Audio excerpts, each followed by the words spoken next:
Hi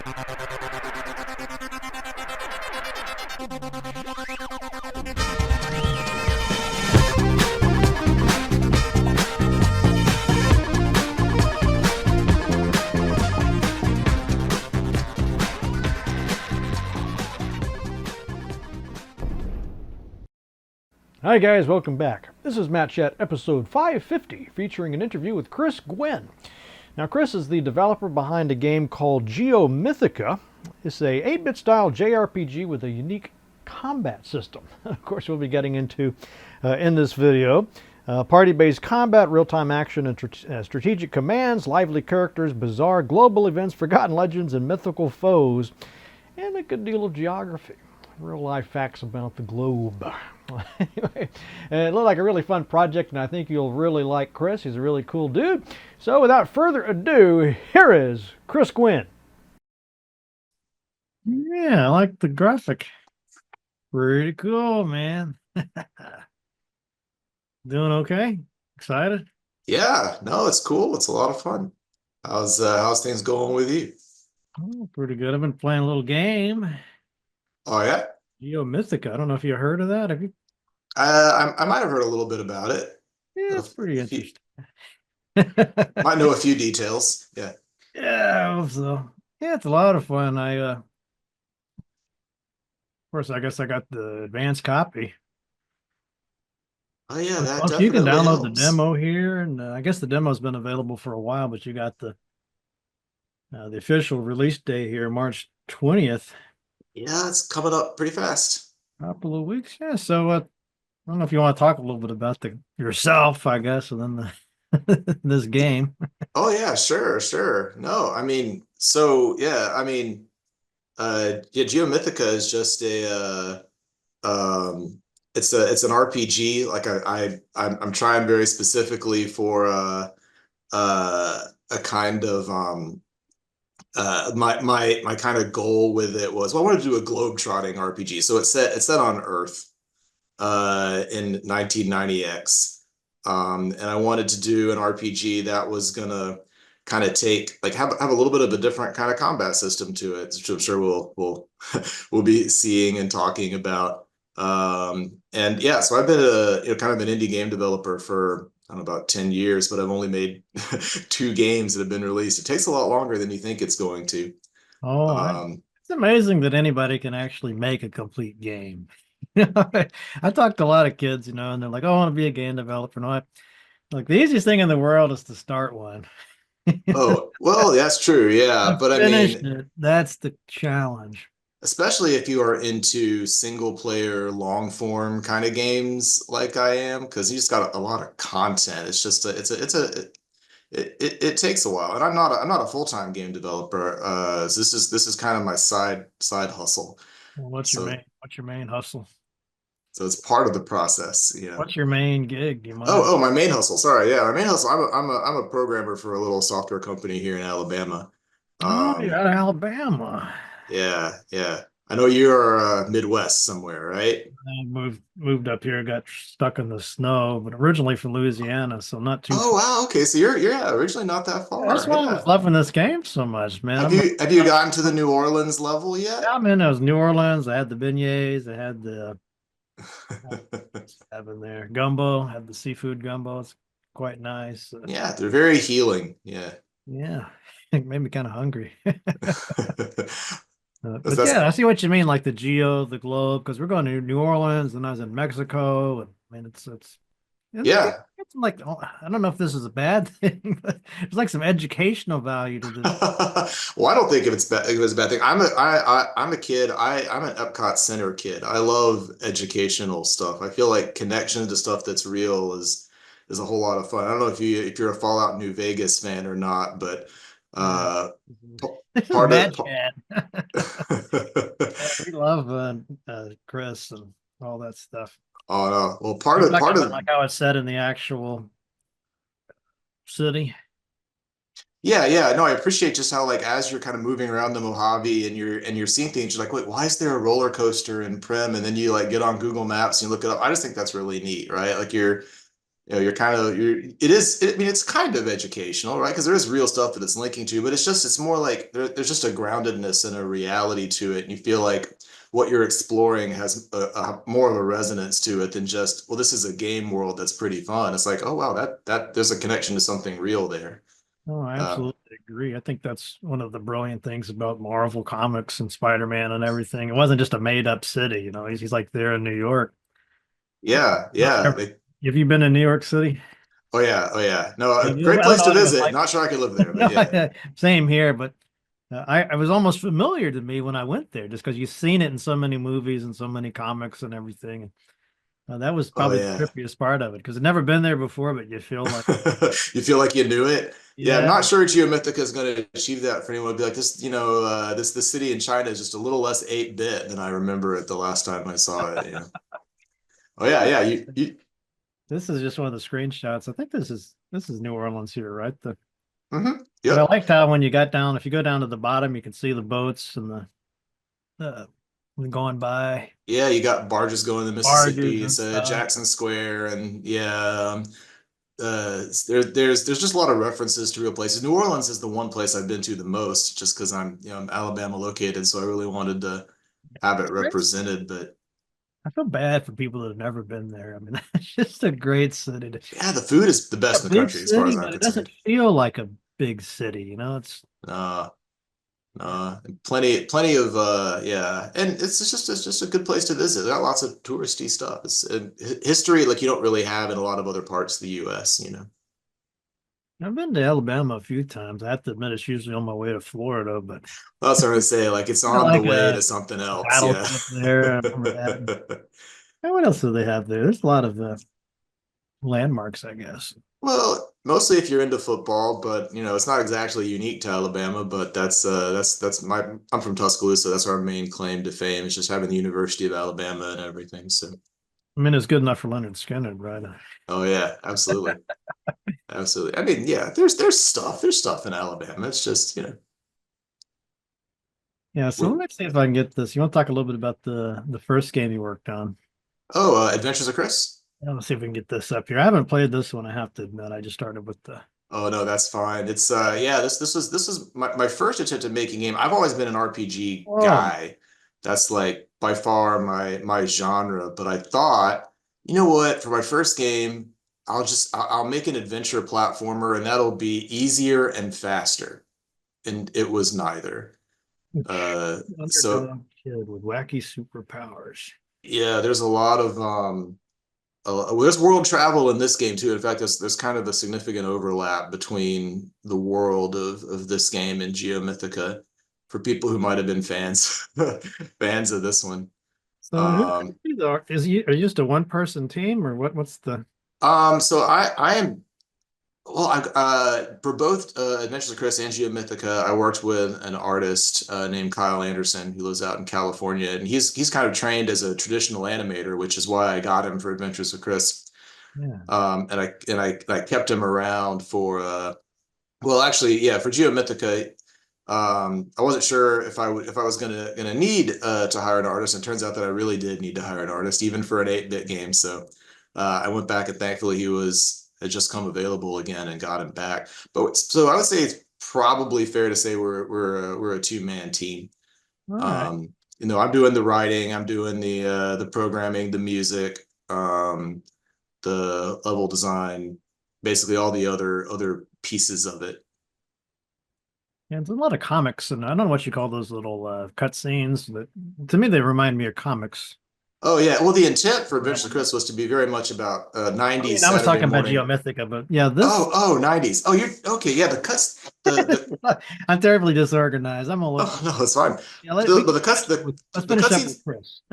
the cutscenes in Geomythica are inspired by Ninja Gaiden. And that was kind of something I went back and added in later, just because I thought it would be fun to have like let you see, you know, real kind of more close-ups of the characters, do a little bit of like make the scenes a little, you know, come to life a little bit more. Might give Yeah. me some more cool stuff to put in, yeah, screenshots and videos and things. Um, yeah, so this is all drawn by Kyle. Um, and I thought he did a real good job with because you have to restrict yourself to a very particular palette to achieve that NES look. I think you nailed that. Yeah.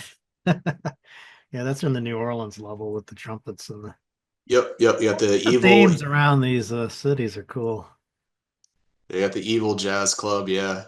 It's not an easy game, though. I got to say that. Oh yeah. Were Oh, you I got experiencing a little trouble? yeah. Well, one of the things I hate to just jump all over the place with this, but one Oh, of the that's things I fine. like about the game was that the combat you talked about in the tutorial, I suppose, how this is not a game, or this is a game where you really need to use your healing potions and your food, and you're going to get banged up in combat pretty regularly. So, I'm used to these games where you end the game with like 10,000 potions that you never use. I quickly realized this is not that kind of game. I'm going to be constantly chugging things to using all the buffs and power, which is as it should be. I mean, why even have it in there if it doesn't serve a need, Well, right? yeah, but yeah, different people definitely have different tolerances for difficulty. Yeah, the intent for Geo Mythica was very much to be a for combat to to be real time, to be actiony.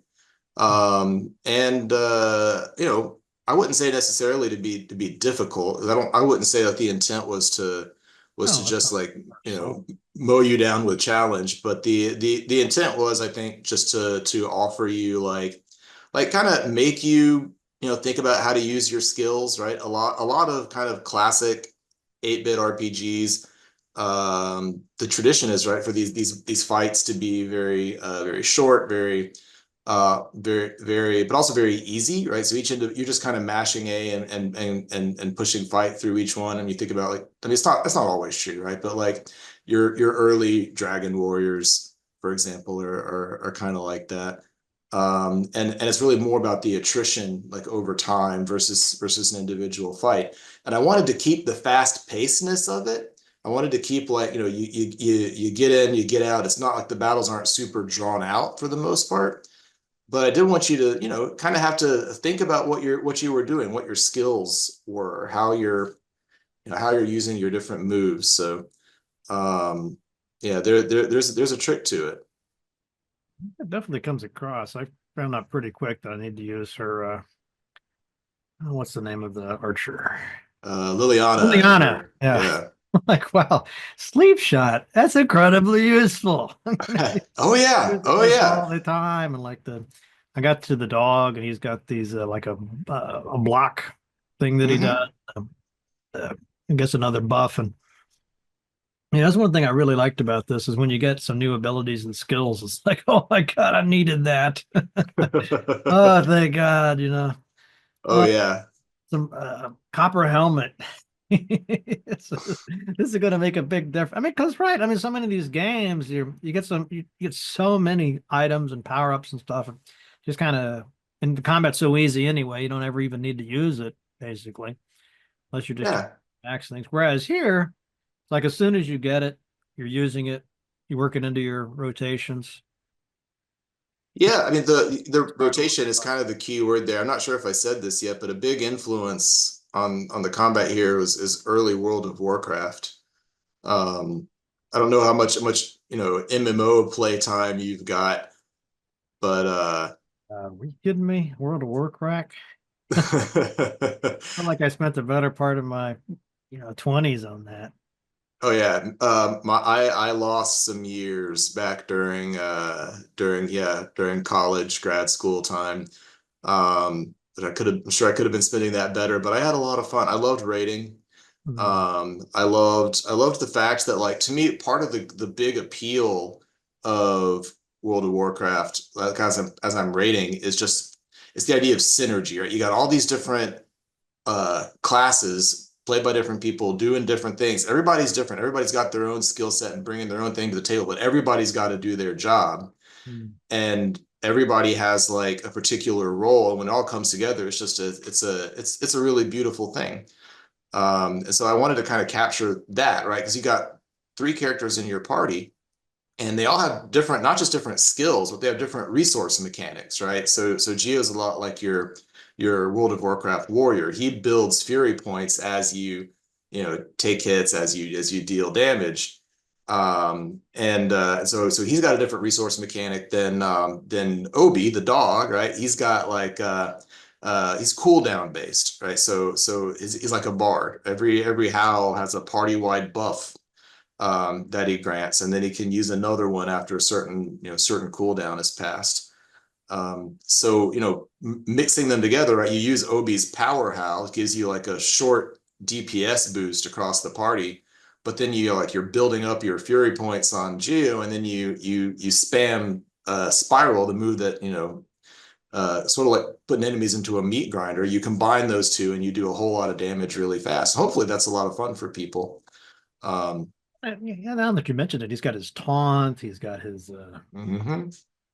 the spiral, the throwing arm, I think. Is that the so a stiff arm, that's his interrupt. interrupt? So yes, he's got an interrupt, he's got a taunt, he's got like sweeping strikes is basically spiral, right? Like you get a quick AE move around you. And and then Liliana, she's got crowd control, right? Like I think if you're coming from a turn-based JRPG, of yesteryear, you may be thinking like, okay, sleep, right? I'm never going to use that. Like that's a move that like, why would I waste a turn when I could be, doing actual damage? That is something that really bothered me about the changes they made to World of Warcraft. This is Go for it. Yeah. But now that you mentioned it, when I first started playing that game, you go into an instance, and it was really important. Like somebody would need to sap somebody would need to sheep this thing over here, and like everybody's working together. You're using your class. Yep. I was a holy priest, so I had to shackle. Pulling. Yep. I mean everything, and then it just got where none of that matters at all. We're just gonna run through this thing, and you got to all that matters is how much DPS you're doing. And to me, that just ruined it. I don't know why they did. Yeah, I enjoyed Five Mans a lot less in later expansions. But there was just a rawness to the early ones too, where people are having to learn. But yeah, no, I loved shackling. To me, like the most fun I probably ever had playing a game was raiding as a holy priest, because you have to think about a bunch of different things all at once. Like not only are you keeping the health on the main tank alive, you're also you're watching to make sure if like a mage pulls, which could happen, you want to throw your shield up on them. You got to cleanse, you got to keep fear ward up on the main tank. You need to and you're shackling that other guy, and whenever that breaks, you got to go back and reshackle.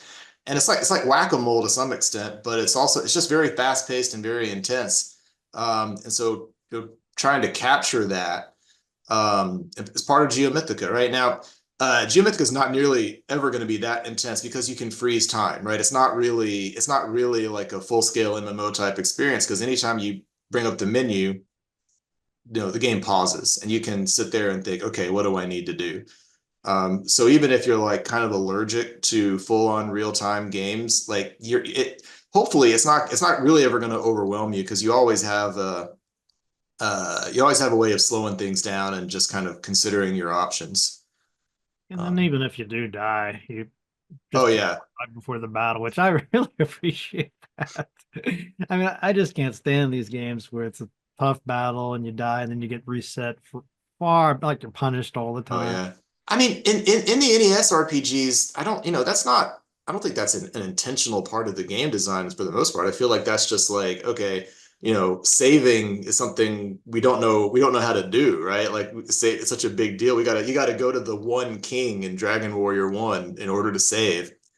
So it kind of raises the stakes, of wherever you're going, because you can't save it at any point. You're gonna have to go back. So I know there's that, but like recreating the glories of RPGs of yesteryear, I did not include that aspect. Like you can save anywhere. If you die, you just reset before the fight immediately. So death is kind of cheap to some extent. I had one friend say, "Oh, so this is like a learn by dying game," and I'm like, "Well, not really, that's not really the intent. I'm not expecting you to die a million times to figure out how to play the game.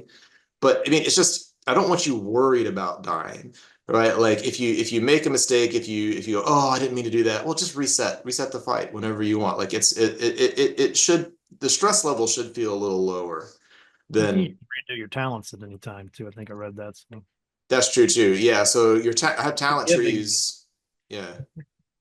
But I don't, and because I don't want people thinking, oh, I got to make just the right decision. You know, just you can reallocate them whenever you want, right? It's not, it's in that case, it's more like the job system in Final Fantasy V, right? Like if you're like, okay, and Final Fantasy V is a big influence on what I was trying to achieve with the difficulty of it. To me, some of the most fun I've ever had in a JRPG was playing Final Fantasy V, where you go up against kind of an optional side boss, and you have your normal party, and you're just like, okay, I can't do this. And you're like, okay, what can I do? And you go back and you're looking through your jobs, and you're like, all right, well, I can maybe make more mages, for beating Shiva. I can get some more fire damage in this way, but maybe I still need my knight.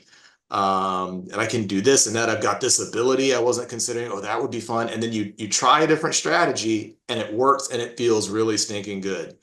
And no, this is not like the game, for Final Fantasy V, you always have the option to say, okay, this is maybe a little beyond me right now. I'm going to come back when I've gained a few levels, and then you could just beat it normally.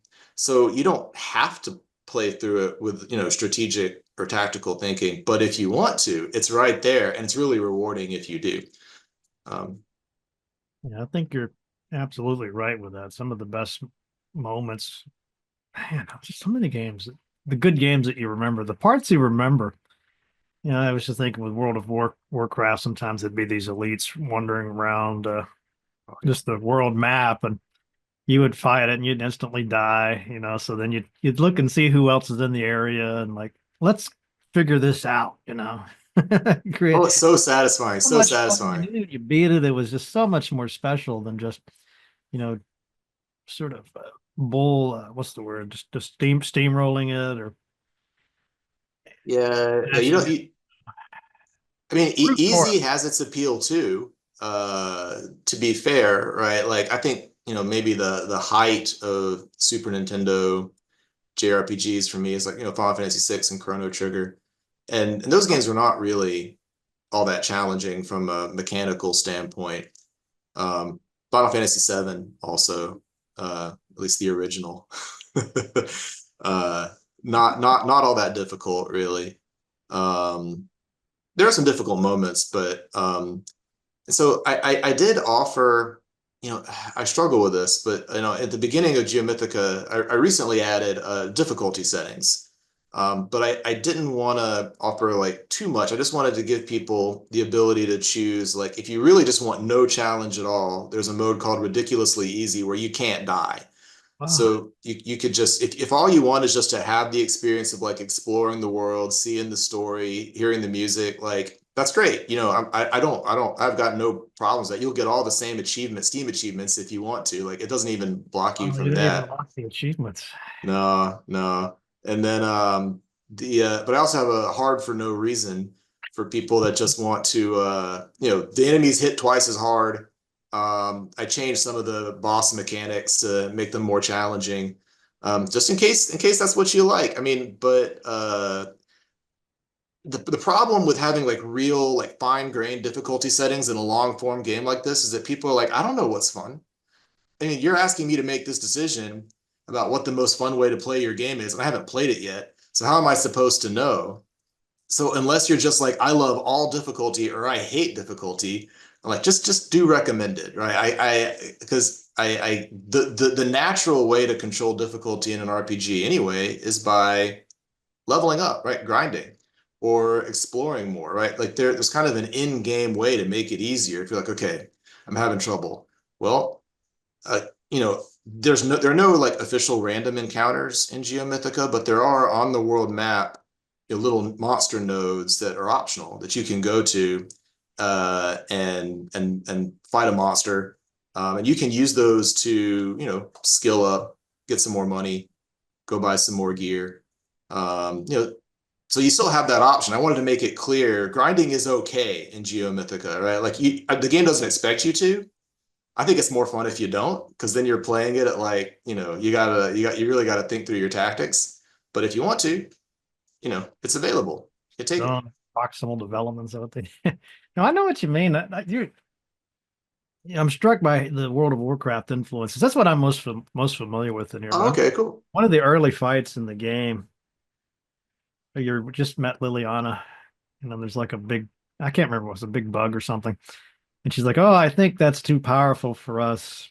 You know, you might be able to do it, but maybe we could just come back." And I'm like, "Oh, this is feeling right, you know, because I could just skip it, but oh no." No, the gauntlet has been thrown.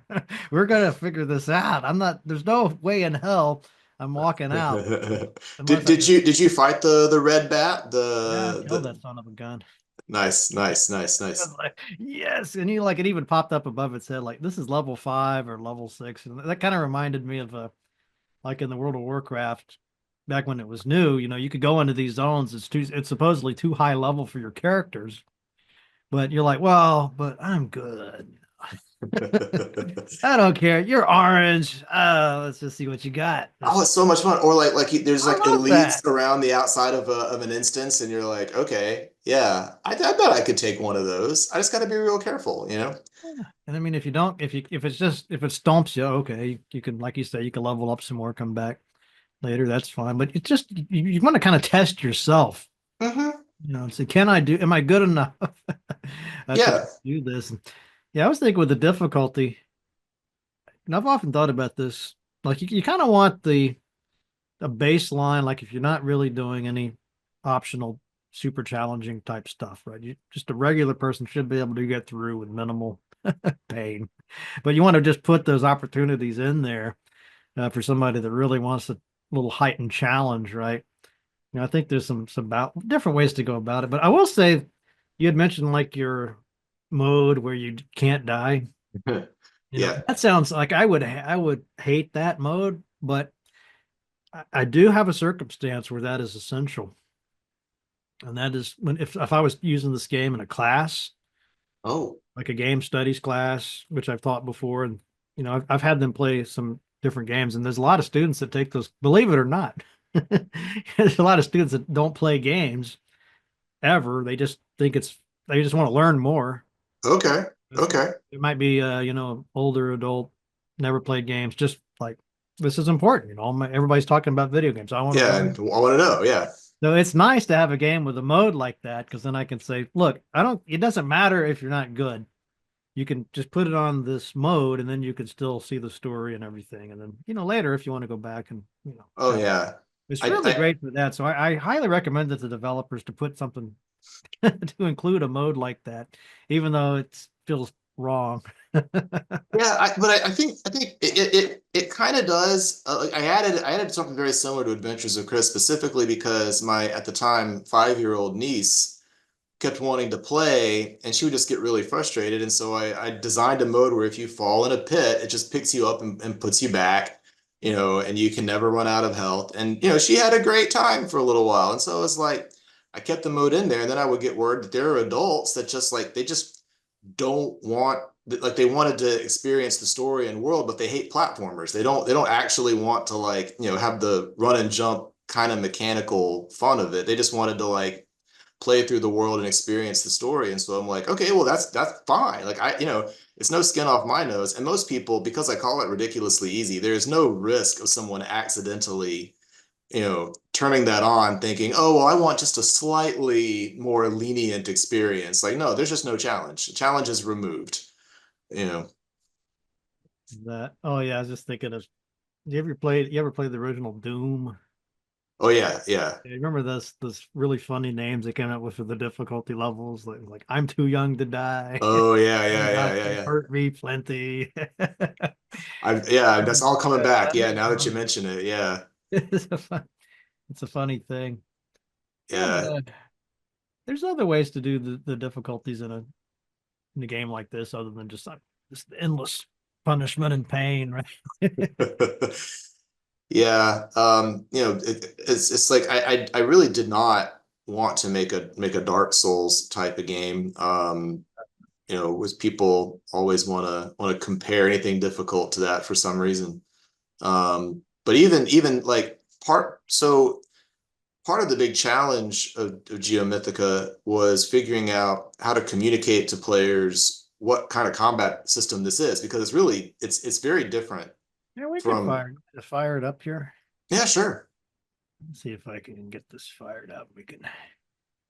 Let's see if I can get it into a window. Okay, I'll probably have to cut the sound. Good Okay. job on the sound. Oh, thanks. It's all done in Famous Studio, so it's all legit, NES ROM friendly audio for people that are into like they're sticklers for accurate recreation. 8-bit hardware. You're not. They're showing up. Yep. I can see it. I can hear it. All right. I got my. You want me to load a game or do a new one? If you've got one, it might be better to load just so you can kind of run around a bit. I like these characters. We're gonna have to talk about them at some point. I think you may have found a bug for me right now. What?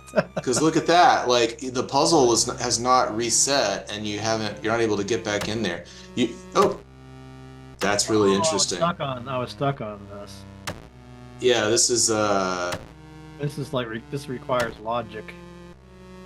Yeah, did you ever play the Seventh Guest back in the day? Of course, I had him on the developer. Oh, really? Oh, Oh, that's fantastic.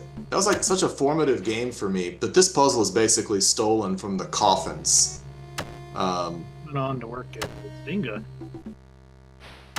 All right, what's the? Oh, there we go. Missing all but one. Oh, I knew it wouldn't be that easy. What?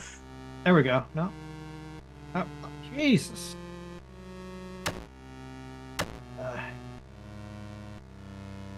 Okay, how do I activate that easy mode? I think at this point, yeah, if you the key is symmetry, right? So Do you know how to solve it? let me see what you got. Go to the bottom left-hand corner. Okay. Yeah, do the middle bottom. Spoiler alert, people. And then lower left and top right. It's all kind of like a logic thing. You want to try to get it symmetrical, and then if you do the middle one, it should close them all. There you go. Wow, you're good. I could have done that myself. Yeah. I mean, I've done it a million times, so I'm cheating a little bit. Ancient circular stone. This is a Mayan calendar. Yeah, you did such a good job with like working the themes of the geography and everything. Yeah, the Venn diagram of people who love old JRPGs and geography, those 5 people are going to be really excited about this. Yeah. Well, you got sort of like a dystopian thing going on with this evil corporation. Oh yeah, we got to have an evil corporation. Got a Mayan bow. Whatever. Oh, you even so you got like currency. Yep. You got some 100 pesos. I'm gonna have to figure that system out. Okay, so I think is that better? Yep. +3 to attack 1. What is? So MATK is your magic attack. Okay, so she's leveled up basically. Yeah. Maybe what we ought to do is instead of just kind of continuing on with the story, just to sort of demo what's going on, if you wouldn't mind headed back to the jungle and sort of exiting the temple. I think there's some pretty straightforward fights out that way. Yeah, so head south into the sparklies. Now, what do those sparklies mean? It means just a point of interest. So it'll take you into the jungle Oh, trail. there's one of the stupid bugs. Okay, you might want to talk before we jump in because it gets pretty intense. Oh crap! Oh, you missed it. So yeah, so right now, Matt has the ability to walk around basically like a Zelda character and just mash A to swing a sword. But then, so his party members will auto attack whoever he's currently attacking. And you see the little white number over Geo's head is going up. That's his fury points every time he attacks. And then he can spend it on moves. So he's calling up the menu to freeze time, and then spending his fury points on attacks. Right. That's got another.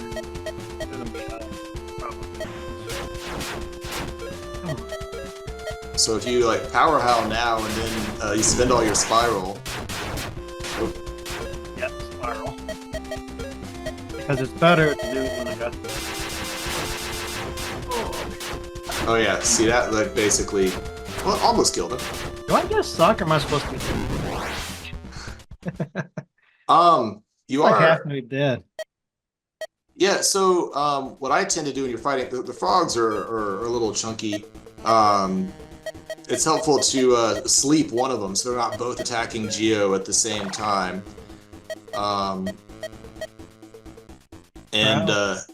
Yeah, otherwise, I mean, you can certainly like just heal after like you did right there.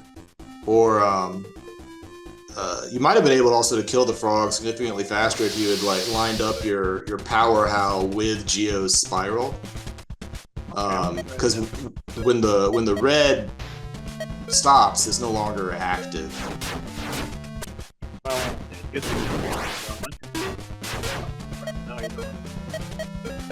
All right, he's gonna taunt. Yep, nice. Yeah, so the frog there was going up to attack Liliana.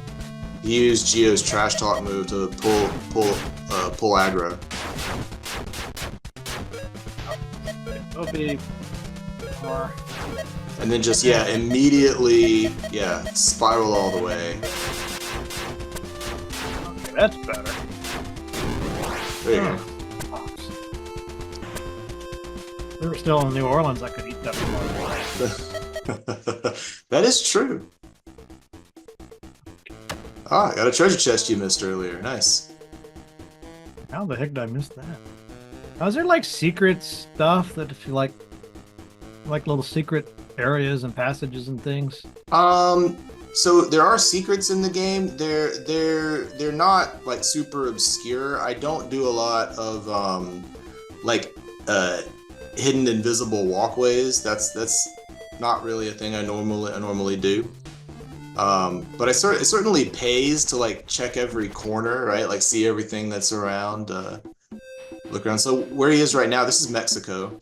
This is based on a real town called Ecmul in the Yucatan, and you can change your dollars for pesos. You can. Yeah, I need to do that. Okay, so how does this?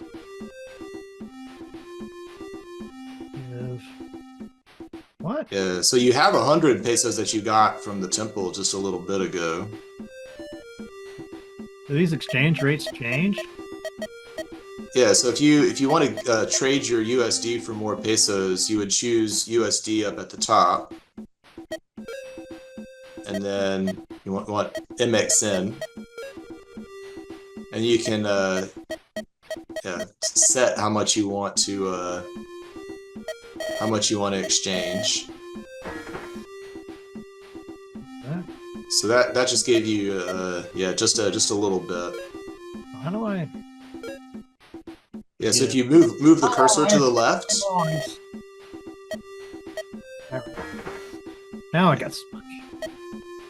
Yeah, I got some pesos. Yeah, that A bit of extra realism there. Yeah, you can block traffic. Yeah, it's nice of you not to let them run over you. Oh. Leather collar. Is that worth a? Is it worth 150 pesos? That's up to you. It's only one additional ATK point. But, you know, every little bit helps. It just kind of depends. Yep. Probably get some more food. And I found somebody that wanted the souvenirs. I guess you could put the souvenirs in her bookshelf. Oh, yeah, yeah, yeah. It's kind of like a little scavenger hunt that she sends you on. The old lady in New Orleans. Yeah, she wants a souvenir from every place around the world, so you can exchange those for various gifts. The cats are your kind of magical black market. So, because I'm not sure I could really justify you going and buying weapons and armor at like a convenience store. You know, the cats sort of run the RPG market, and you can exchange your Imagidust, which is the currency you get from killing monsters in this universe, for whatever RPG goods, potions, and weapons and armor, and then beef it up. Yeah. How does the dog need? Oh. It's kind of going back and forth between a knee pad and I think there's a bandana and some other item. Yeah, at first your accessories are all just going to be little stat boosts, but eventually you can get some really nice ones. You could probably just sell this other stuff, right? Oh yeah. Training Boken, you can get rid of that. Fucking. Am I gonna get another guy or two? There are more party members that show up, but I think by the time you will, just you're probably not going to need this really low level gear. Oh, okay. I can just sell it. There we go. Oh, okay. Yeah, yeah. So what should I buy?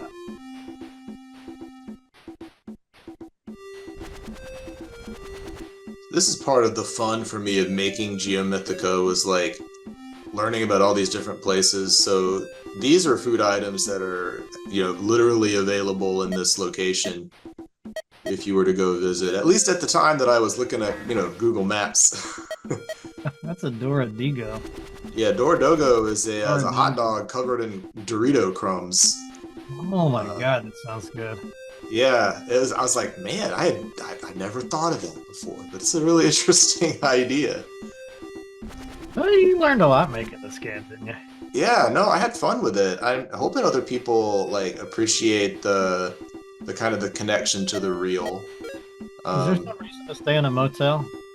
Well, it'll refill your health, and you get a continental breakfast and a treasure chest. Make sure you grab it before you leave the room.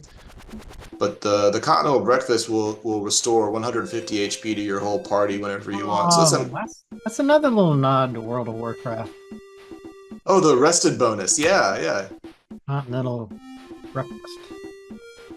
Oh, yeah. So that's a nice little bonus for you later on. And World of Warcraft is also a game that, I mean, it's not always, it depends on your class and everything, but there's a little bit of an expectation that you may need to, sit down and eat from time to time, right? Like food is how you get your health back up between fights. And so, yeah, with Geo Mythica, it's sort of similar. You just you buy food and you can refill everybody pretty quickly between fights. Red Skull. Yes, the Red Skull represents a monster node. If you want just to optionally grind, right now you can tell you're in Mexico. Making this world map, I had so much fun making the. Is that a dog with like a spiked leather jacket? Yeah, it's a wolf in a biker outfit. Oh, he's fighting me.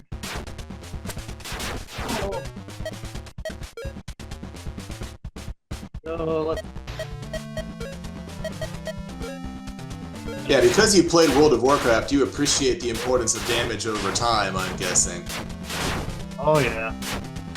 Oh, I just don't like it when I'm the one getting the damage. Oh, there's just these battles. Oh. You'll die quick if you're not paying attention.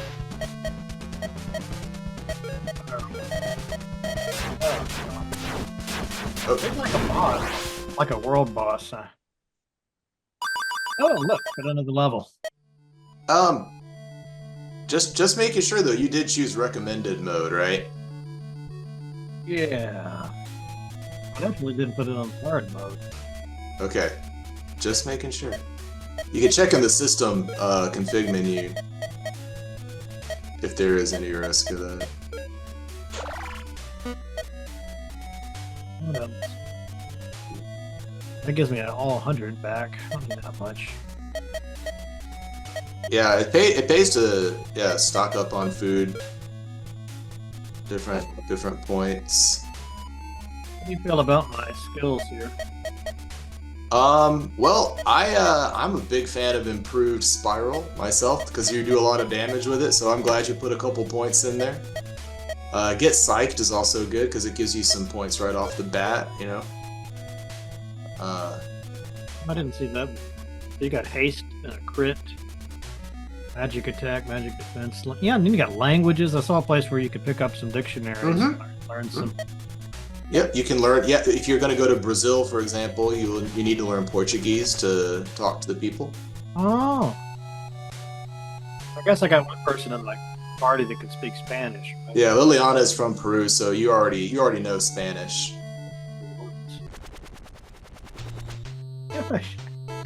Music fits. Yeah, this was this song here is actually one of the ones not composed by me. This is by my buddy Tyler Meir, who is the composer for a lot of indie JRPGs. Little river boats. That's. Now, were you a fan of the original Nintendo back in the day? Is that at all your? You like the first Nintendo? Mm-hmm. I played a little what was it? The Final Fantasy. Okay. Dragon Quest. It's never been my go-to. Gotcha. I spent a little more time with the Super Nintendo. Oh yeah, for sure. Well, games got better for sure, but I still feel like the NES has some charm to it. Oh yeah, for sure. One language. I forgot what I was looking at. Yeah, so that's the Beignet Cafe there. It's roughly where it is in real life. Yeah, and he even had a big line. Yeah, there it is, which is very true. Oh yeah. If you ever go there as a tourist to try to get the beignets, but we cut in line. Yep. Oh, I can't believe it. Well, you exchanged all your US dollars for pesos.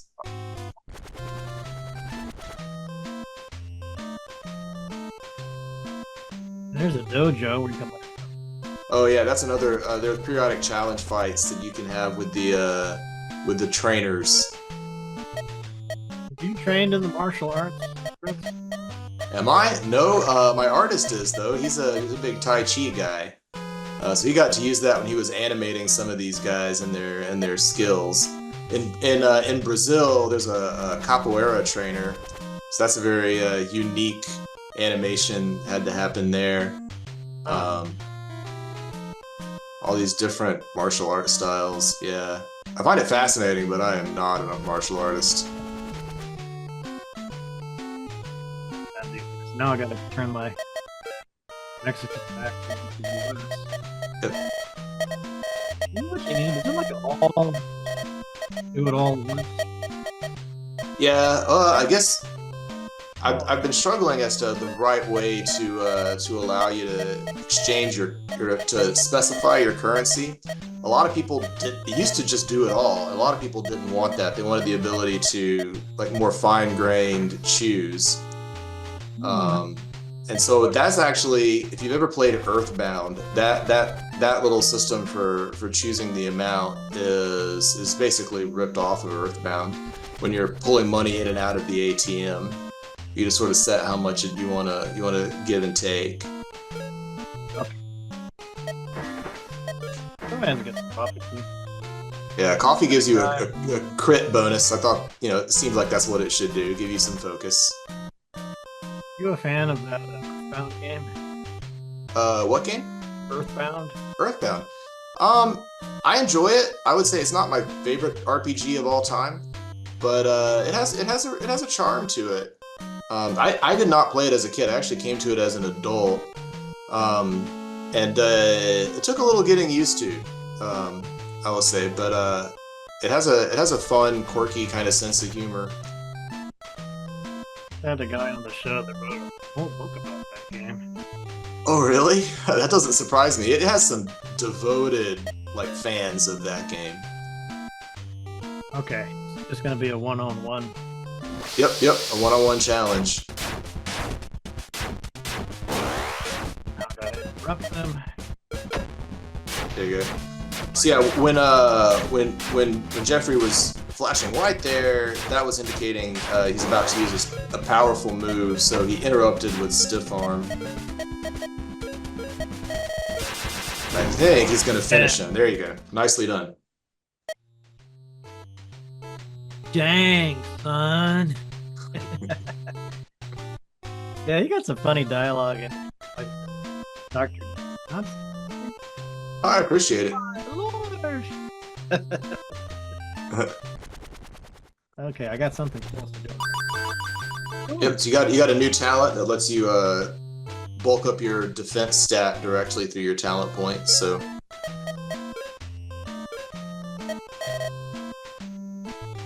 Oh, increase that. Well, that would be really useful. yeah, no, as you get more talent points, it's helpful to have some passive stat bonuses. Oh, that's fun. Yeah, so that house he's going by right now, that is the place where the little old lady is that that wants to collect souvenirs. I don't think I bought that souvenir. though. Yeah, you get some pretty nice stuff if you find all that. Oops. I'm trying to find that piano. Oh, that's gonna be in the Cornet Club, yeah. Yeah, because this will let you play all the songs. Oh yeah. This is like it's like the ghostly jukebox. I didn't realize this is actually fairly common in a lot of older games. They would have like sound test options that let you kind of go through and play all the songs.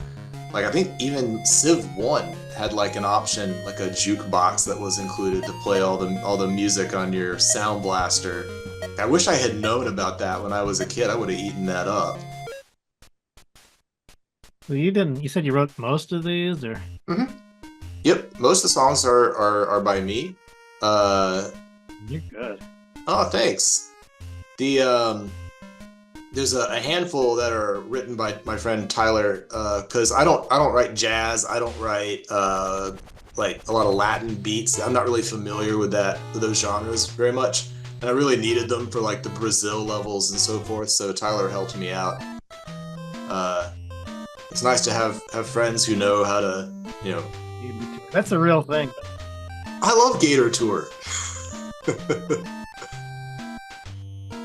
They're a lot of fun. Yeah, how many different places do you have? About, I think 16, 17. I can just wander around. I'm not worried about random encounters. No. Yeah, you can. The monster nodes are entirely optional, and they're really just to give you communicate that it is okay to grind, but you're not expected to.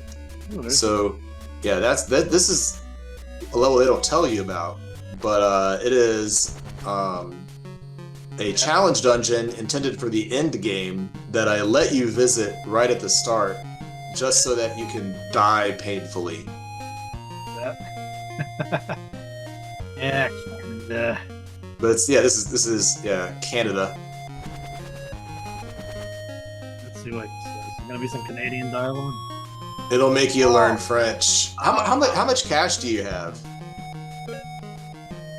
It doesn't tell you your USD here. You'd have to look in your item menu and go to currencies. Item. Back up one level. And then go to currencies. Yeah, you got $100 US dollars. If you wanted to learn a language, you probably could pull it off right now, but Was there a I don't place know. to learn language here?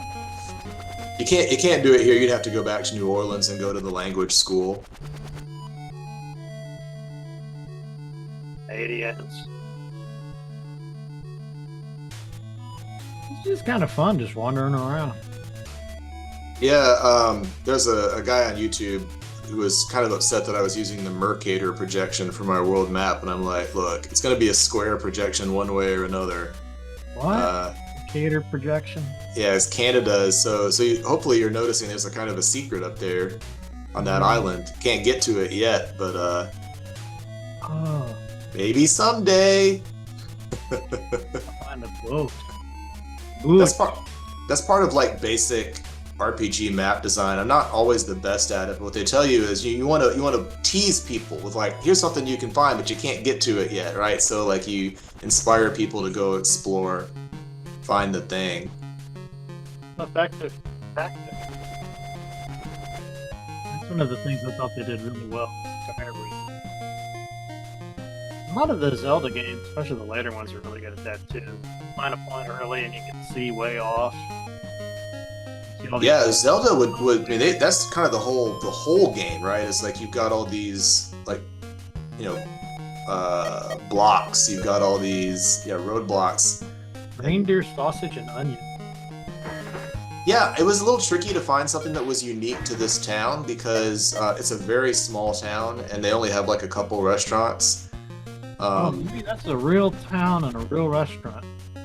Well, the name is everything's changed to protect the innocent. But there are really restaurants and or a couple restaurants, and one's a pizza place and one's a Chinese place in Point Hope, Alaska. I just thought this place was so incredibly cool. Like, This is where I live basically now. it is a surreal. Like, if you look at pictures of this part of Alaska, just how flat and white it is, and you're like, this is bizarre. Legend of the Mahaha, yeah, this is that's a real thing. There's a tickle monster in Inuit legend that will tickle you to death and leave your corpse grinning in the snow. I did not know that. Yeah, I didn't either until I was researching like different monsters for different regions. Must be outwitted. And that's actually a thing from the myth, right? You have to get it from behind to kill it. And so I'm like, hey, I can actually incorporate that into my combat system. Yeah, I like this is so much better than a lot of these games. I mean, some kid was apparently drawing airplanes in MS Paint. What a great detail. Especially, I mean, I don't know. I mean, I was a kid in the 80s, so this is all like my childhood, right? So, yeah.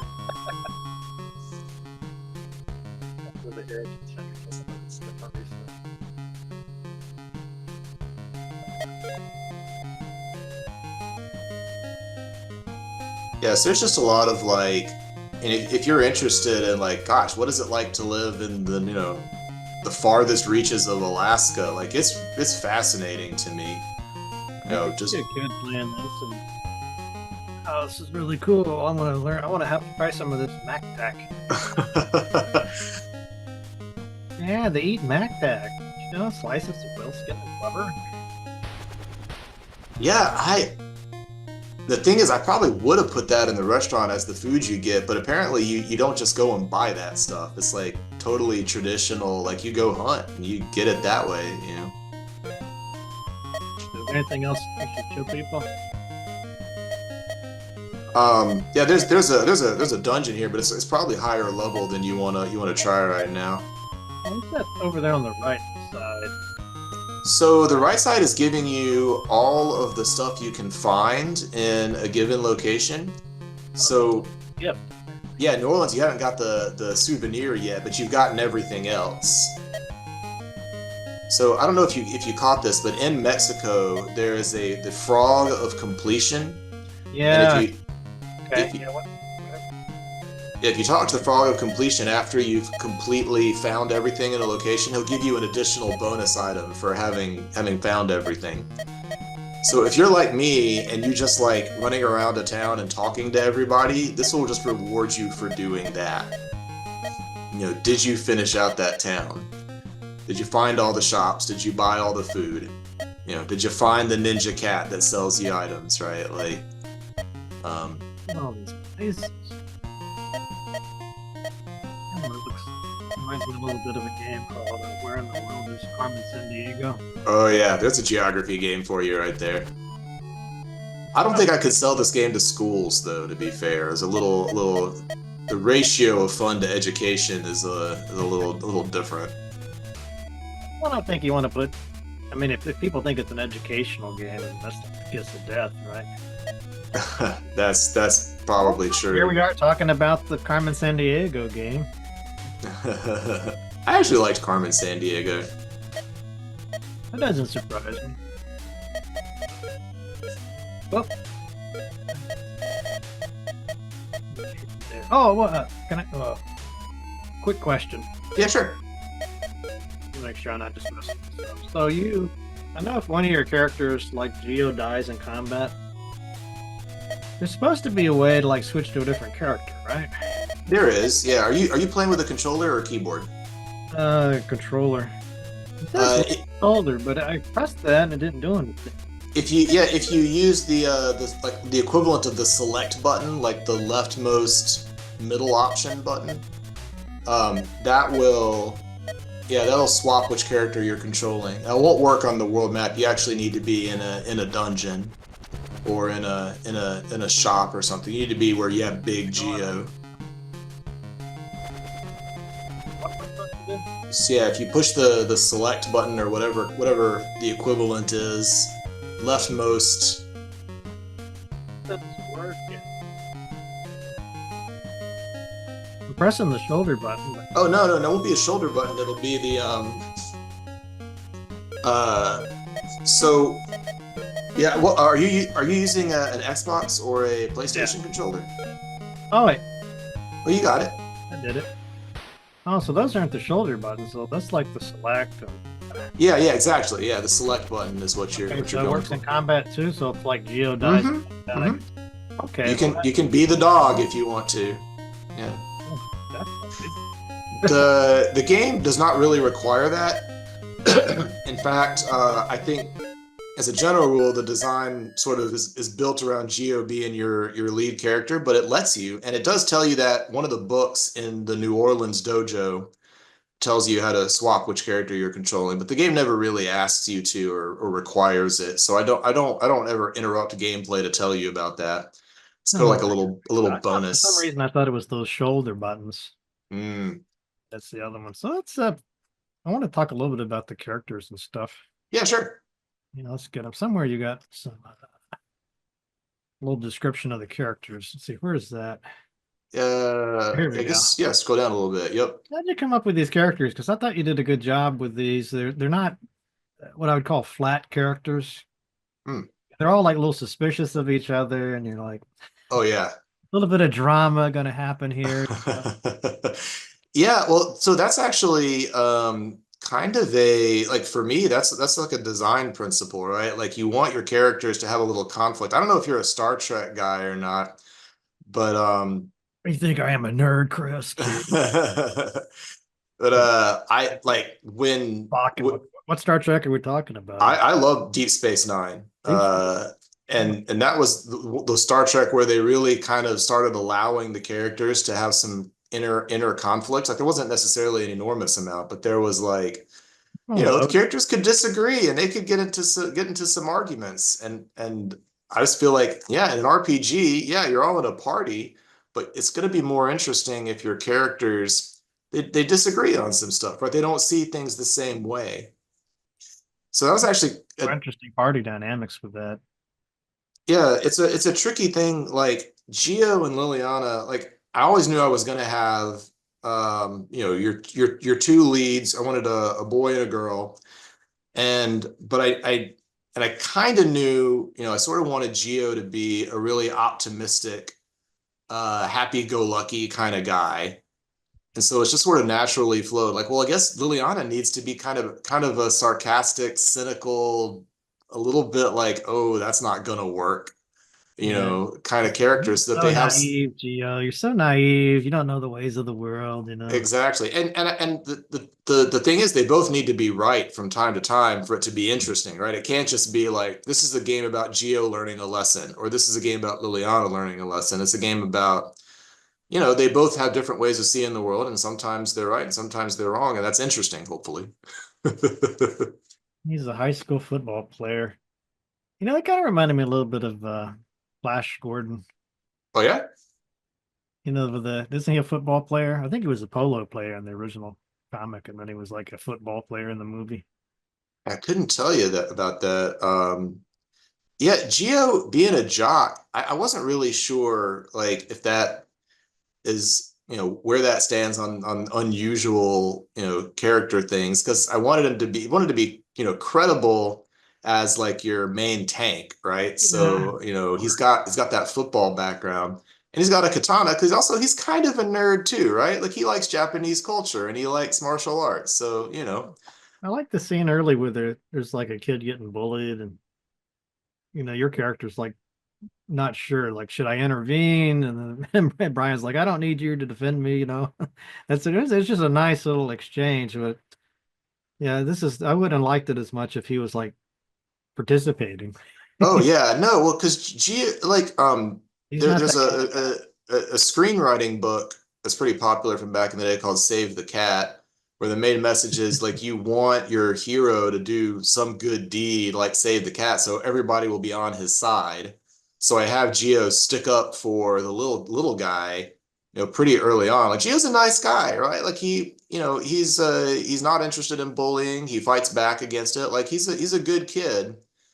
I It's mean, he is a truthful. jock, he is a football player, but he's not like he doesn't, you know, he's not going to be a stuck-up snob about it or whatever, right? Like so hopefully he's still a pretty likable character. I mean, he does have some naivety to him, and he does think he's really really awesome. So Picked up on that. yeah. But you got a nice counter character, I guess, or a Yeah, Liliana sees through it pretty easily, so they can kind of bounce off of each other a little bit. and even the dog character is very complex. It's like, can I trust this dog? Who's he working for? Yeah, the Secret dog. agent. I'm like, well, that is an introduction, because Yeah. this will be an interesting. Was it? I think New Vegas has a dog companion, right? Oh yeah, well, all the Fallouts do, right? Like you have What's the dog name? I'm meat. blanking on the name of the dog meat. Thank you. Yeah, well, in New Vegas, the Elvis dog, or the sorry, he's like a robo dog of some kind. I forget. That was not my companion of choice in Yeah, New I like the Vegas, meaning but to replay those with the dogs because I usually go with a different companion. But yeah. But yeah, Obi is like my goal there was I needed a character who kind of like knew things, right? Who could sort of like explain and help guide you a little bit. But I thought it'd be interesting if you weren't really sure whose side he was on. Like he was constantly kind of like, can I trust this guy? Is he helping me because he's a good guy, or like it's something's not right here? And like is he gonna double cross me? You know, so it's like not really clear. Um, Among people who have played the game, there's a pretty wide range of opinions on whether they like the dog or not. I'm a big fan because I made the dog, but a lot of somebody doesn't like a dog. What the hell? yeah. But they'd be like, "Oh, he just seems so, you know, he manipulates everybody." I'm like, "Yeah, but it doesn't mean he's bad. He's got a master plan, you know?" Knows what side his belly's rubbed. Yeah, That he's was funny. cute. He's like, well, sorry I sold you out to a corporation, but head belly rubs, and Yeah, yeah, I mean, from a dog's point of view, I could see that. yeah. He's Uh, he enjoys what he enjoys. You have not I gotten to haven't play gotten with these. these two characters yet, but you'll get Drake Armstrong at some point. He's your Uber tank. He takes hits very well. How many And characters can you have in your party? Can you have all? three at any time. So it's very much like Chrono Trigger in that respect. So you have a full party of five, and then with a possible bonus character in there if you look hard enough. And then you get three in your party at any given time. So you can kind of mix and match. I force you to have Geo in your party for a Yes. number of reasons. Well, Uh, he's your main character, right? yeah. It's Can't have. mostly because it's actually a lot of work to write alternate text for everything. So if like you could have someone else in your party besides Geo, I'd have to all the dialogue for all the different optional locations would be wildly different depending on who you had. So I kind of just like, no, I'm gonna make uh Geo is your lead. And I think he's a great character mechanically. So I'm not sure that you would ever really resent having him in your party because he does an enormous amount of damage and he takes hits really well. Well, I think you made a smart decision with that, because I mean, what you wouldn't want is you're stuck with a character that sucks. Oh yeah. It's like, like Make him Cloud. indispensable, and then there's no problem, right? Mm-hmm. Mm-hmm. Yeah. But eventually we could swap out, I guess, Obi or Liliana for one of these characters. Yep, yep. Yeah, Mieko is Mina Ninja, the cat is your range DPS character. So she launches throwing stars, and she also has a bunch of debuffs. So a little bit like a warlock in that you kind of want to keep your dots up on the enemy at all times, and keep her off to the distance, and just she destroys things. So she's an abused stray. You didn't. Everything in here has a little bit of a complexity to it, you know. Yeah, she's got a little bit of a sad backstory. A tragic background, kind of a flawed character, I guess, or what do they call that? The tragic flaw. Nathan. Yeah, so yeah, there's a Drake is his personality is supposed to kind of be like Michelangelo from the Ninja Turtles, right? Like he's just a fun-loving, easygoing kind of dragon. He's got a Hawaiian shirt. Looks like he likes to have a pint at the pub. Yeah, and he's from the United Kingdom.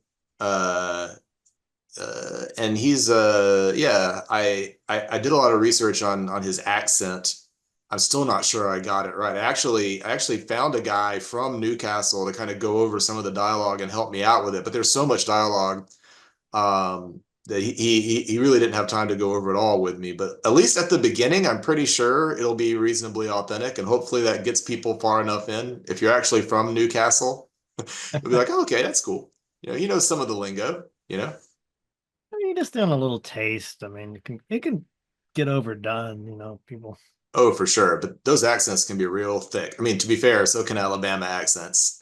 Yeah, I don't even know. I wouldn't have been able to tell the story. Oh, I didn't see this part. Yeah, there's your music box. Yeah, you can listen to some of the 8-bit tracks. All right. Let me check my questions, make sure we didn't skip anything. Skip anything important? So we talked about your favorite JRPGs, challenges, openness, tutorial. I think you did a good job with the tutorial. Oh, thanks. I appreciate it. I mean, it's like because it's an unusual combat system to some extent. So some tutorialization is just required. Unfortunately, I'm not a tutorializing fan, but I tried to space it out so you weren't getting overwhelmed with like paragraphs of text. If you ever played like Final Fantasy VII Remake, it just will dump paragraphs on you, like explaining these mechanics early on. And I am shocked that people put up with that because they won't for an indie game, right? An indie game, they're out of there if it starts like getting too tutorially too early. Yeah, I really don't like that. I don't, especially when they hit you with it before you have any reason to care about it. Like it makes sense if you sort of have a battle and then a little tougher battle, and then they're like, okay, maybe here's this. Like in yours, you have these little reminders that popped up. Like, hey, don't forget about the such and such. And I'm like, oh, I did forget about the such and such. Okay. So it was like I could tell you that you had played it, I guess, or play tested it enough or something. Oh man. Oh man. Put those things in. Yeah. No, I've watched a lot of people play the game. I've made changes. It's very helpful. I take the game to MagFest, the convention in Washington, D.C., and watch a whole bunch of people come through and play at least the intro. It's very useful because you see pretty fast like what's confusing to people. What are people not kind of latching onto. One of the things that early on with the game people were struggling with is they really wanted to dodge attacks, and the game just really doesn't let you. Like an MMO, it's not really part of the intent. You have other ways of mitigating damage, right? You need to sleep shot the guys. You need to interrupt the strong attacks. You need to use your taunt with Geo to make sure Liliana's not taking hits. Or use a potion if you need to, right? And eventually you do get a heal that you can use in combat. I'm not sure if you had leveled up enough to get it yet, but That's good to know. yeah, no, you will get a heal. Liliana gets a free heal that she can use periodically. But the idea is that I didn't want, it's not Dark Souls, right? It's not a dodge and roll. Like, you're not supposed to be fixated on the twitch mechanics of moving Geo around the field. It's an RPG, and I want you thinking about the tactics of the party more than I want you thinking about, like, not taking that hit from that big axe monster or whatever, right? And so it's a question of making sure you understand, like, where the game wants to live. Because it's a party-based game, it's a party management game in real time. It's not a full scale action game like a Dark Souls or a Bastion or a. No, I just playing that. I was struggling with that game, Avowed. With which game? Sorry. Avowed. I think that's the name of it. Just came out a couple weeks ago. Oh, That's I've not played it. Avowed. It's from Obsidian's latest game. Oh, Obsidian's still making games. That's good to know. But anyway, yeah, I'm more like your style of game. I'm more about managing characters and resources and like if I'm like, okay, you got to press exactly right when you see this happen, then you got to like tap over here, and I'm like, forget about it. Yeah. I just don't have I don't know if it's the patience or the reflexes or what it is. I've just never been very good at that kind of game. Yeah, not everybody has the kind of reflexes. I'm not a good 3D spatial perception guy. Like, I'm really bad at first person shooters. So I really appreciate, like, all right, this is menu based, right? Like, I mean, there is running around and swinging your sword in Geo Mythica, to be fair, but a lot of the action is menu, right? Like a turn-based game. It's not turn-based, but it's got that same, like, okay, here's your set of moves. You need to be thinking about your moves, right? At one point, Liliana learns a move called Mute Shot that prevents an enemy from casting spells. A lot of players tend to ignore it, unfortunately, because they think, oh, in Final Fantasy, mute was never helpful. Well, in Geo Mythica, it's really helpful, right? If there are enemies that only use magic, you can shut them down. So if you think about, like, okay, what do I have? Like, what are my abilities? And you approach it in that little tactical way. You can do a lot of damage. You can, at least that's the goal, right? The goal is to get people to, be in that space, that mind space. I can tell that you've really thought about how these mechanics work, and it's not, you're not just putting stuff in, like, oh, well, every game has to have this, and it doesn't really matter.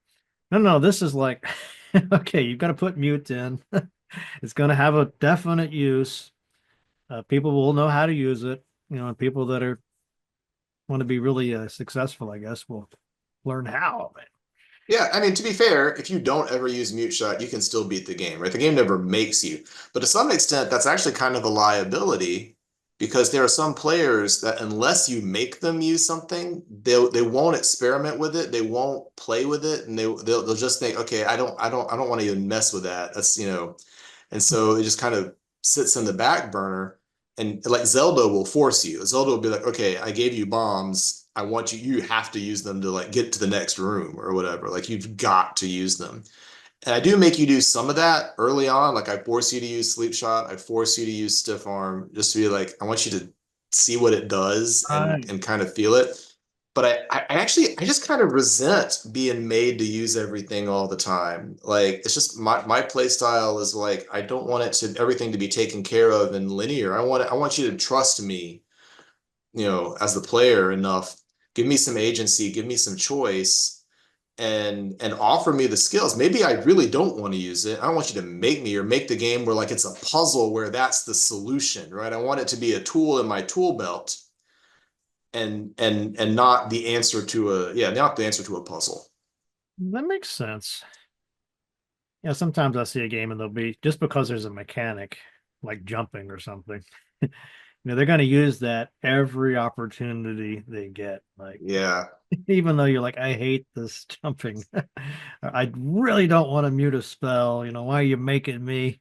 Mm-hmm. Maybe I Mm-hmm. just would rather brute force it, and then that's the way I feel a lot about some of these action games. Like, I ought to be able just to plow through this and just take if I need to take a bunch of potions or do it some other way, fine. I shouldn't have to do it just because that's the way the designer. Yeah.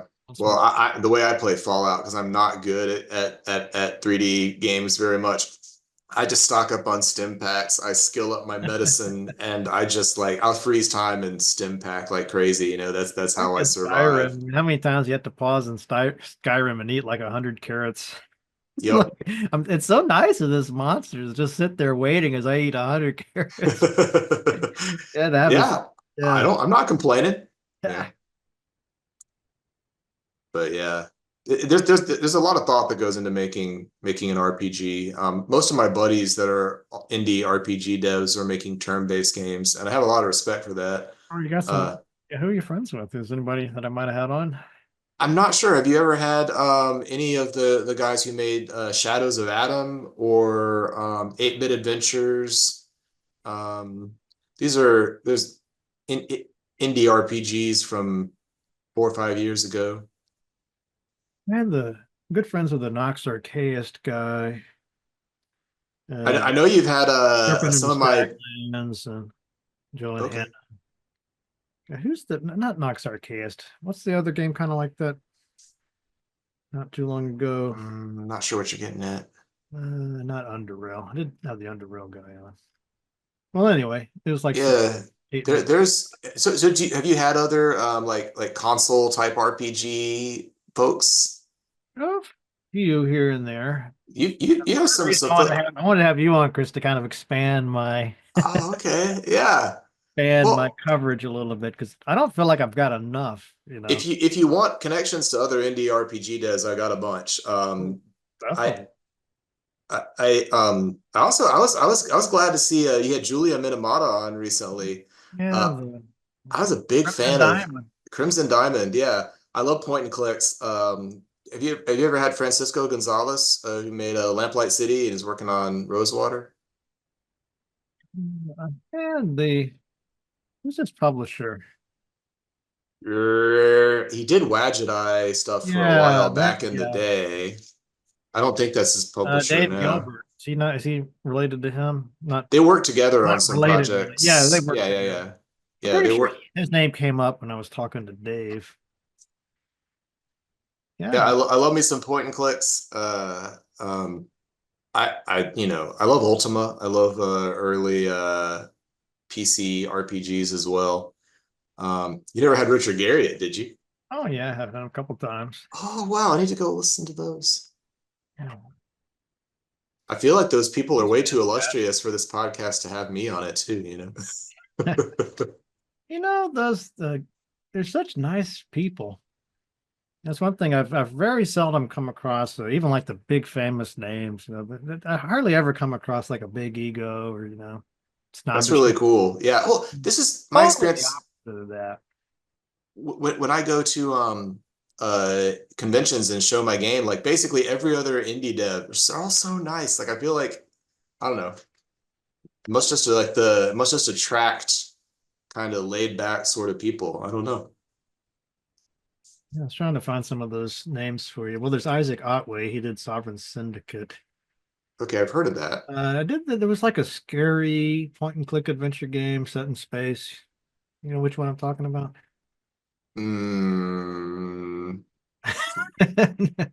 Not off the top of my head, I'm afraid. I'm not a horror guy for the most part. That's funny. All the indie dev marketing people are like, you should make your game horror themed. Everyone goes crazy. I'm like, man, I wish I was more into horror. I like horror. Not so much to play it. It's more fun to write it because that way you don't have to get scared at your own. Yeah.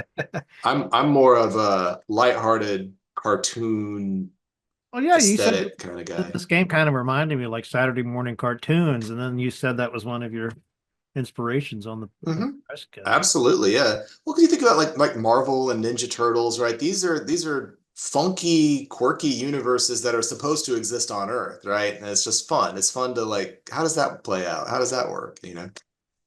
Well, I've had a couple cartoon guys on the show too, and one of the things I like to think about, I don't know which one of them gave me the idea, but just the growing. How old are you? Do you mind if I? I'm 42. Yeah. So we're about the same age. So growing up watching Saturday morning cartoons, right? You wake up and there's your cartoons, and like all your friends are watching the same cartoons, and it's like nowadays you got these cartoon networks, and Oh yeah. I mean they just Yeah. almost take it for granted. Like when we were kids, it was a big deal when there was a cartoon on. You Oh know, yeah, no, I love me some Saturday morning cartoons. And yeah, when cable finally, you know, you got it and it was Nickelodeon, it's a big deal, you know. yeah, it was fun, but I almost kind of miss. It's almost something about the scarcity. Yeah, the specialness of it. Yeah. Yeah, the specialness of it. Oh, I had another question, if you don't mind. Yeah, sure, go ahead. So this is tired gaming, Dad. So let me just check real quick to see if there's another one. No. Okay, so I'd ask on my Discord channel if anybody had a question for me. So one of them did. Wow. All right. Okay, I'd love to know if he is hoping for a console release like Switch. This looks like a great game for that. Also, I'm curious about the inspirations for the art style. So So two questions. more than hoping for, I am actively working towards a console release for Switch and PlayStation, but we haven't announced it yet because it's not super set in stone, but that is, you know, pretty close. There are lots of indie games on Switch. Mhm.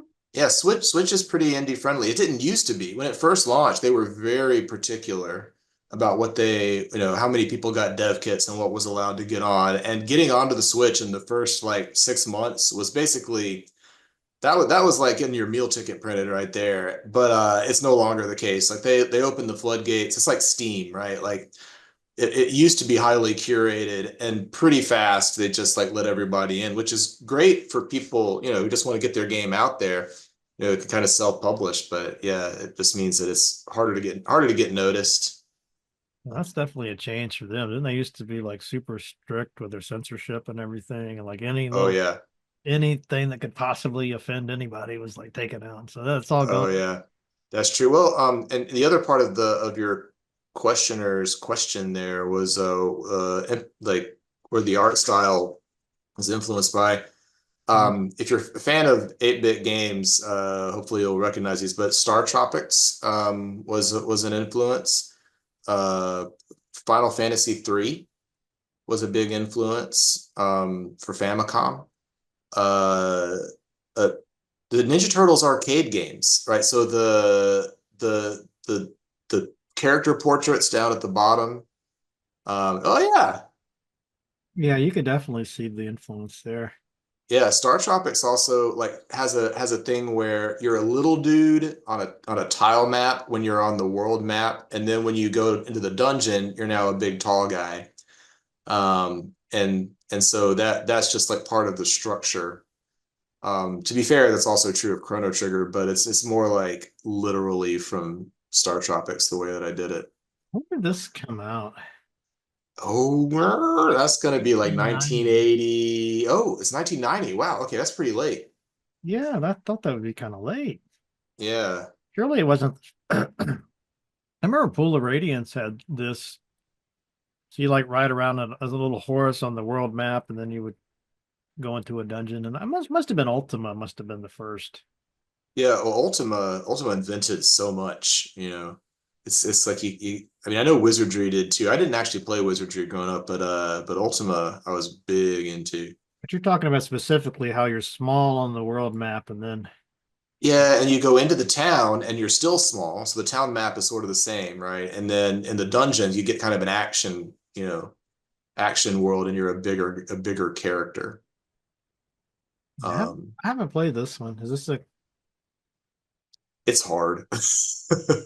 Is there a reason to play it other than like the just the nostalgia and the history? Um I would say, yeah, if nostalgia and history are going to be your main reasons, I think the music is great. I think the first couple levels are a lot of fun.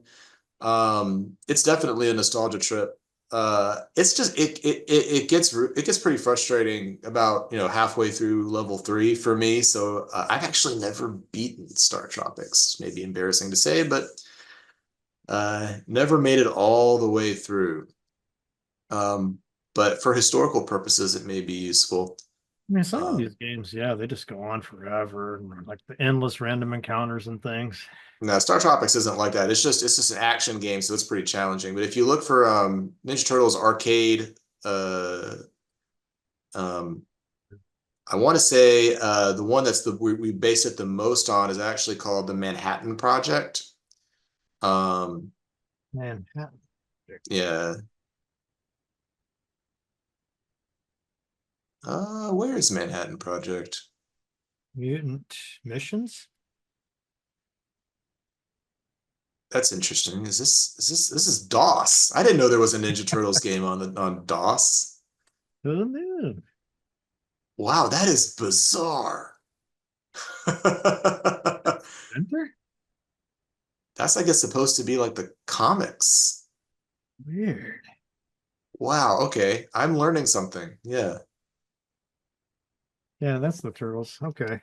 But you're talking about an arcade game? I'm talking about on the NES. So I tried to base the art on the NES as much as I possibly could. Um, so it's actually Turtles 3. Wow. Jeez. You know what? I'm gonna see if I can kind of. So you're talking about 93, you said? Yeah, it's Ninja Turtles. It's Ninja Turtles 3 for the NES. Oh, there we go. And Manhattan. oh, the Manhattan Project. There it is. I wonder why that wasn't showing up on your autocomplete. Yeah, so hopefully you can kind of see like down the bottom of it where you've got like the black bar that shows you have like a little box with a character portrait for each party member, each turtle. That we just basically blatantly ripped that off. And the I love the art in this game. There's just so much like nostalgic charm. And it's got like that same kind of, you've got tall sprites with a sword doing action, right? So like it was a big influence. I just also love the look of like if you look at like that boss in that one that you're looking at right there, where it says Subway Boss is no joke.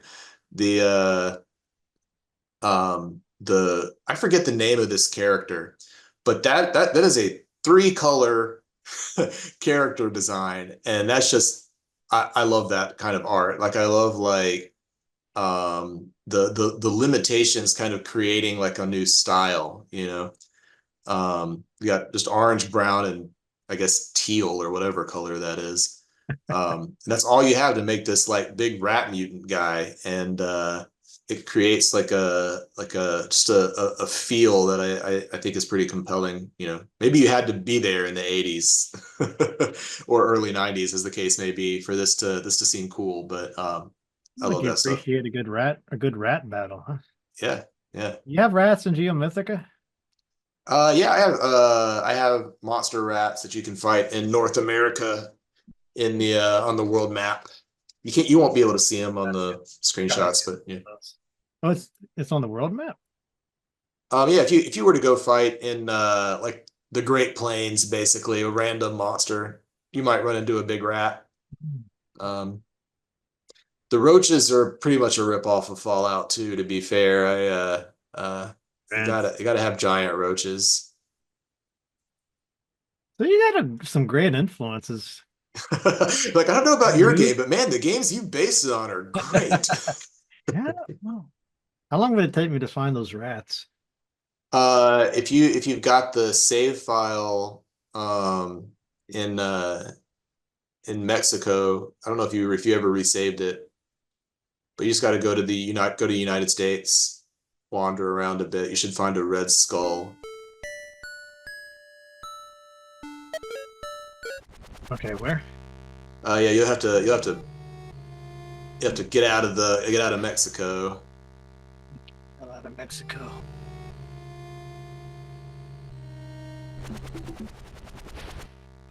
I got to see those rats.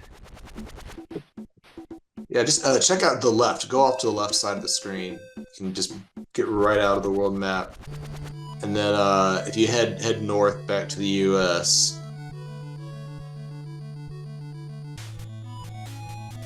Fans of the channel will know why this is so important. Just gotta find there's a red skull. Just go. That's it? Yep, grab one of the monster nodes. It'll be random, so oh, there you go. There's your rat.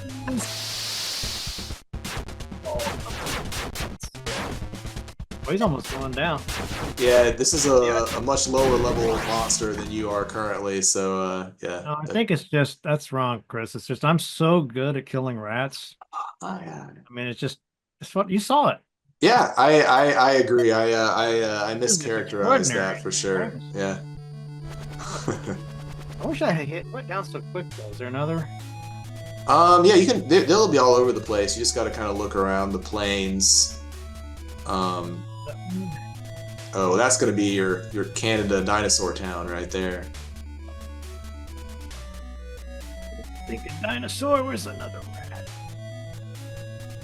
There you go. Okay, watch this technique.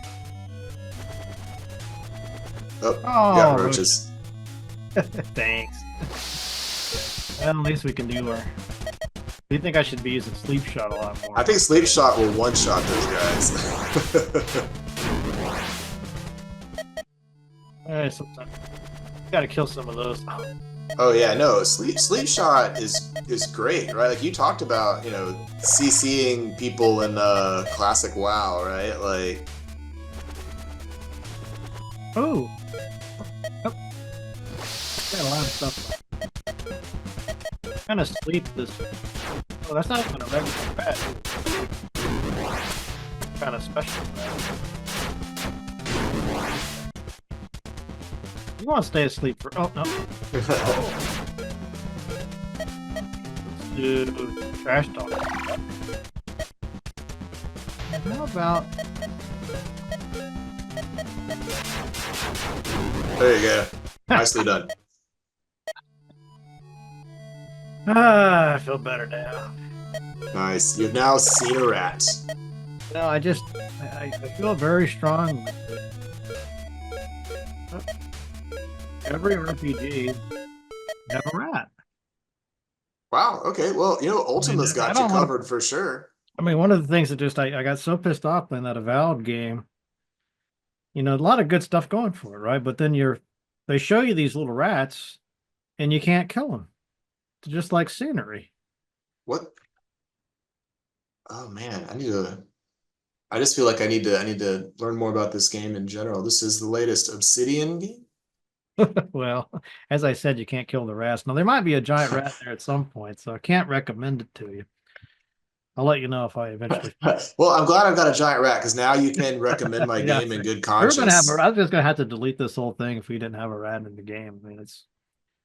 I'm glad I passed we got that standards test, man. here. Man. In Fallout's like the first thing you fight's a rat. Yeah. Ultima giant rats very early on. Usually.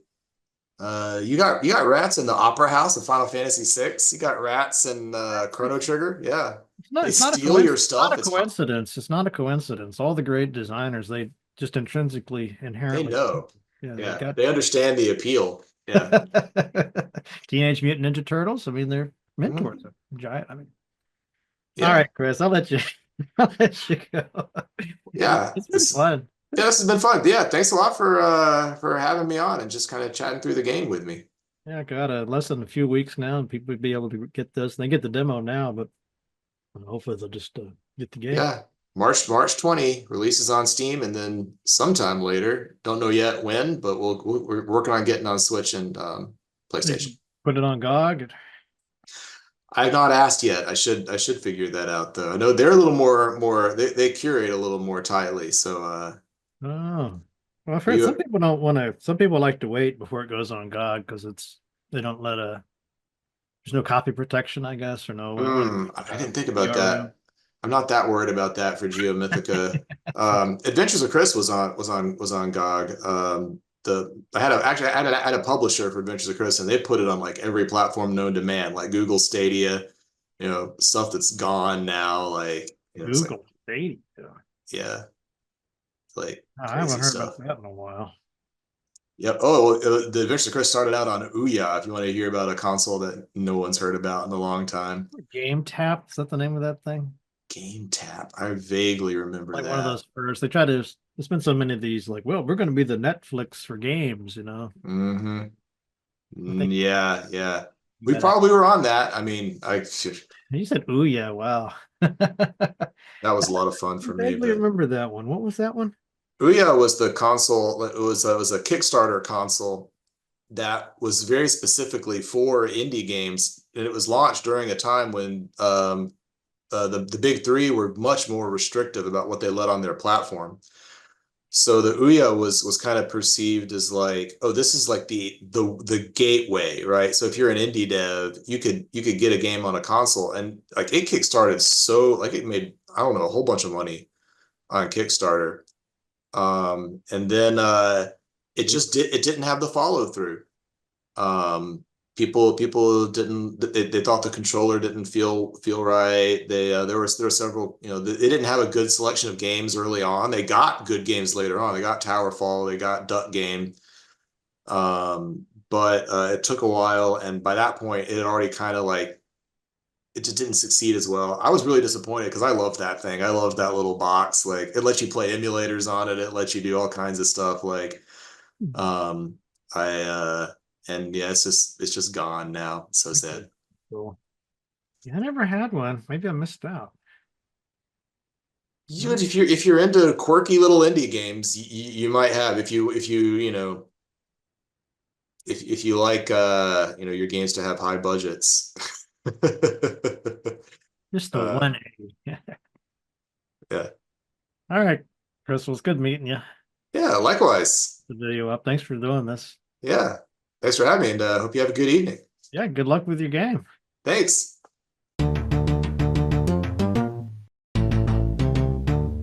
And that's all for this week's episode. I hope you guys enjoyed that.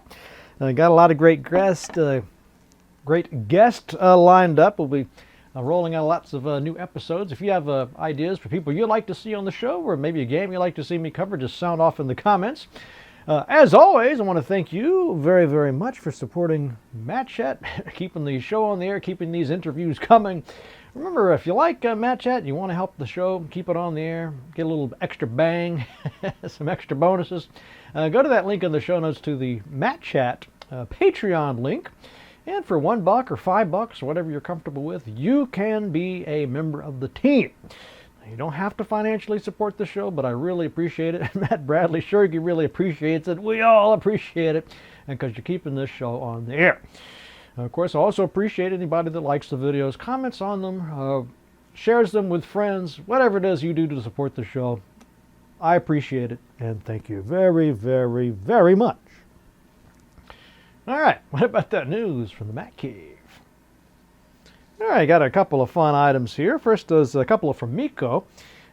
First off, Bjorn Pankrats, that's an awesome name. One of the Gothic Risen creators has rolled out one called Kraylon. I don't know if this is, he might be in the process of doing this game. But anyway, it's a genuine 3D dungeon crawler with RPG and adventure elements inspired by the Ultima Underworld classics. I know a lot of you guys are big fans of the Ultima Underworld series. On a hunt for a demon, you plunge into the shaft of an old mine trapped in the darkness. You meet strange creatures, new friends, solve quests and puzzles, fight the darkness and evil monsters, and face your fears, and discover the secret of the mine. So it sounds like a lot of fun. Looking forward to that. That, once again, is Kraylon, C-R-A-L-O-N. Then we have Iron Tower Studios, Age of Decadence folks, with a new, some news, I suppose. Remember, they were doing another game. That one didn't make it, or they postponed it for whatever reason, and now they're doing one called Heralds of the Triad Apocalypse. Now, this is supposed to be similar to gameplay from Battle Brothers and War Tales, according to Miko. It's got colony ship style feats and skill points on level up, plus feats earned in various events. Age of Decadence style combat with action points, different attacks, focus on melee, but with a hex grid. So it sounds intriguing. I know it's kind of a mix of disappointment about their other project, but this one might turn out pretty well. So keep an eye on that. Heralds of the Third Apocalypse. Then finally on Indie Retro News is reporting on a game called Rebelstar 2 Alien Encounter, which is being remade. I guess it was originally only on the ZX Spectrum, or as we say here, ZX Spectrum. But it's being remade for the Commodore Amiga platform by developer Hardwired. Tactical turn-based squad game originally designed by Julian Gollop from XCOM as a precursor to his Laser Squad game, a little earlier than XCOM. Been under development for the past 2 months. The remake will support 2-player gameplay, enhanced Amiga graphics with an option for the original ZX Spectrum visuals, and placeholder music from Universe and Reunion. Okay. Further updates to incorporate AI opponents and improved sound design. So all that looks pretty cool. That one again, Rebelstar 2 Alien Encounter. And as always, I'll put the links to these in the show notes. All right, well, let's wrap it up with a quotation then. And it's a little tricky to find a quote that seemed to really fit the content of this episode, but I found another quote that probably doesn't fit, but it's just so darn cool. I just thought I would put it in here. It's by Philip K. Dick. Of course, you know him, great science fiction author. It goes, actually, there's 2 parts to this. I'll start with the first part. Reality is that which, when you stop believing in it, doesn't go away. So that's pretty cool, but then there's a little addition here about the how this works. It says, the basic tool for the manipulation of reality is the manipulation of words. Some pretty deep thoughts, as you would expect from Philip K. Dick. Anyway, hope you guys enjoyed that and ponder on that quotation. And I'll see you guys next week.